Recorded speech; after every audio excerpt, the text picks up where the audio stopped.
자, 마리아DB 클라이언트 개발 하이드SQL 두 번째 파트입니다. 여기서는 마리아DB에서 사용하는 내부 함수들에 대해서 좀 알아볼게요. 빌트인 펑션이라고도 하죠. 오른쪽에 5가지 카테고리를 통해서 각각에 대한 그 설명들을 알아보겠습니다. 첫 번째 시간 함수에서는 컷타임, 컷데이트, now, 데이트 포맷과 string to date, 데이트를 더하는 데이트 add, 서브, 비교한 데이트 diff 이런 것들에서 좀 충분히 살펴볼 거고요. 자, 문자열 함수 같은 경우에도 마찬가지예요. 많이 사용되는 트림이나 패드, 그렇죠? 그리고 대문자를 바꾸는 어퍼나 소문자를 바꾸는 로어 이런 함수들에 대해서 상세하게 살펴볼 거예요. 자, 숫자 처리 함수도 마찬가지입니다.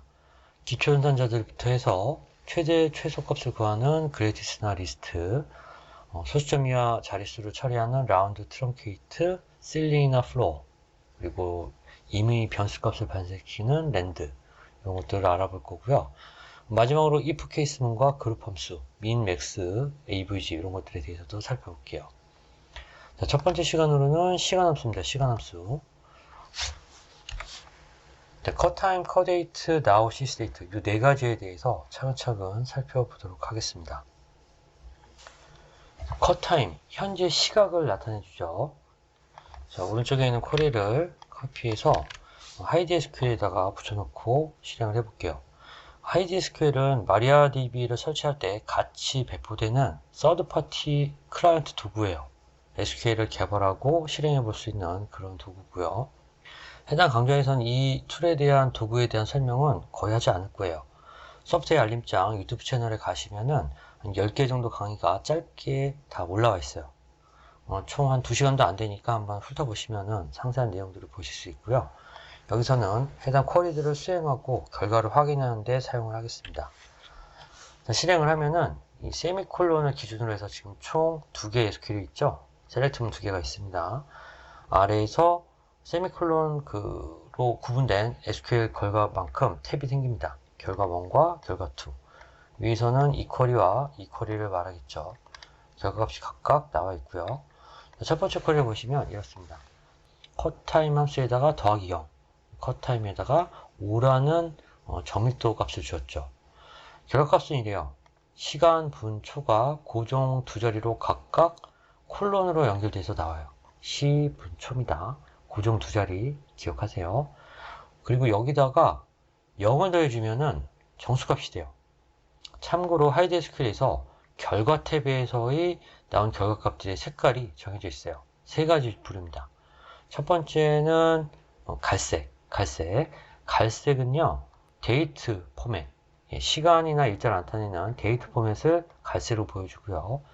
파란색은 숫자입니다. 정수값이 됐든 실수값이 됐든 숫자를 나타내주는 게 파란색이고요. 그리고 또 하나 문자열 값은 초록색으로 나타납니다. 초록색. 그래서 여기서 0을 더해주게 되면요 컷타임은요 정수값으로 자동으로 변환이 돼요. 174909라는 정수값이 됩니다. 그리고 컷타임에다가 5라는 인자값을 주면서 정밀도 값을 높이게 되면은 보시는 바와 같이 시분초에다가 점을 찍고 시분초까지는 같은데 그 중에 07736이라는 정밀도를 출력해 줍니다. 굉장히 정밀하죠. 자, 두 번째로 select current underbar time과 current underbar time의 함수값 형태가 있어요. 자, 얘는 보면은 결과값이 똑같아요. 174909 저녁 5시 49분 09초 결과가 똑같습니다. 앞쪽에 core time과 똑같아요. 즉 다시 말하면은 current time이나 current time이나 함수형은 core time 함수형의 시너님 동의어예요. 동의어. 똑같이 쓸 수 있는 키워드입니다. 그걸 동의어라고 하죠. 자, 그 다음 컷데이트입니다. 컷데이트는 현재 일자예요. 현재 일자를 실행을 한번 해볼게요. 자, 여기는 셀렉트문이 하나, 둘, 셋, 4개가 있어요. 결과 탭도 하나, 둘, 셋, 넷이 있고 세미콜론으로 각각 나눠져 있습니다. 자, 첫 번째 탭에서는 컷데이트라는 현재 일자를 가져오는 마리아DB 내부 함수를 호출했어요. 2022년 12월 28일. 그리고 두 번째는 거기다 0을 더했어요. 마찬가지로 2022-1228이 정수값으로 변환됩니다. 정수값으로 변환돼요. 근데 만약에 오늘이 2022년 12월 28일인데 5일 뒤의 날짜를 알고 싶어요. 여기다가 5를 더하면 어떻게 될까요? 해볼까요? 2022년 12월 28일에다 5일 뒤가 아니라 단순 연산이 됩니다. 왜냐하면 정수값으로 캐스팅, 변환이 됐거든요. 자, 그래서 결과적으로는 이 숫자, 아까 전에 2022-1228이라는 숫자에다가 5를 더한 2022-1233이 되어버립니다. 낮하고는 전혀 상관이 없죠. 그럼 5일 뒤를 구하려면 어떻게 해야 되느냐? 이렇게 하시면 돼요. 인터벌 5days, 5day라고 쓰시면은 2023년 1월 2일, 5일을 더한 일자가 나오게 되는 거죠. 인터벌이나 day는 차차 앞으로 자세하게 배워갈 거예요. current date 함수형. 이거는 뭘까요? 그렇죠. 얘도 시너님이에요. 시너님. 어떤 거의 시너님이냐면 core date 함수형의 시너님, 동의어입니다. 이거 참고해 주시고요. 자, 이번엔 now와 sysdate입니다. 현재, 연, 월, 일, 시간을 출력해주는 두 개의 함수가 있어요. now와 sysdate. 자, 일단 이걸 갖다 실행을 한번 해볼게요.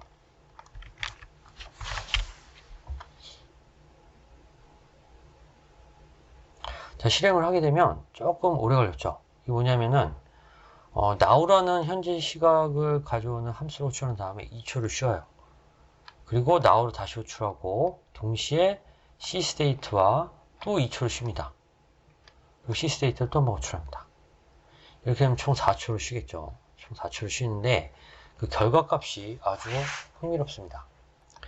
now 같은 경우에는요, 2초를 쉬었지만 똑같아요, 시각이. 자, sysdate는요, 2초를 쉬었기 때문에 시간이 바뀌었어요. 그리고 2초를 또 쉰 다음에 보면 2초가 더 더해져 있어요. 이 말은 뭐냐면요, now라는 현재 시각을 알려주는 함수는 한 번 호출되면 그 쿼리 안에서는 다 똑같은 값을 가져요. 그리고 sysdate는 쿼리 안에서도 이런 슬립 같은 시간을 의미하는, 시간을 지연하는 어떤, 혹은 쿼리의 수행 시간에 따라서 그 다음에 호출될 때마다 그때마다 시각을 다시 가져와요. 아시겠죠?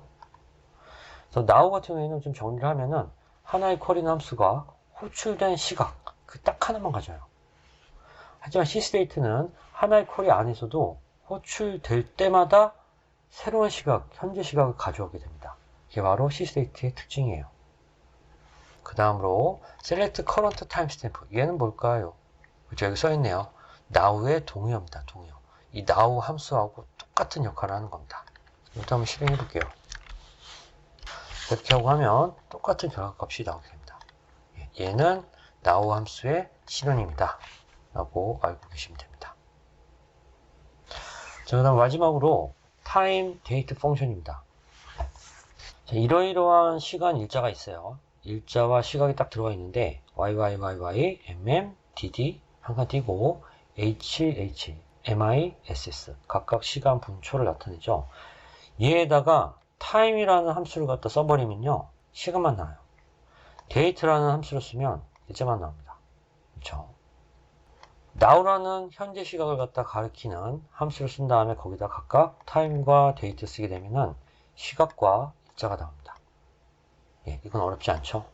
하지만 가끔 이걸 잊어버리시고 프로그래밍 랭귀지, 자바나 노드.js 같은 쪽에서 시스템 값, 그 시간을 갖다 가져오려고 좀 연산들을 많이 하시는데 그렇게 하지 마시고 데이터베이스에서 어떤 쿼리를 수행할 때 이것도 하나 더 가져다가 이 시간을 갖다 찍어서 보여주는 것도 좋은 방법이라고 생각이 듭니다.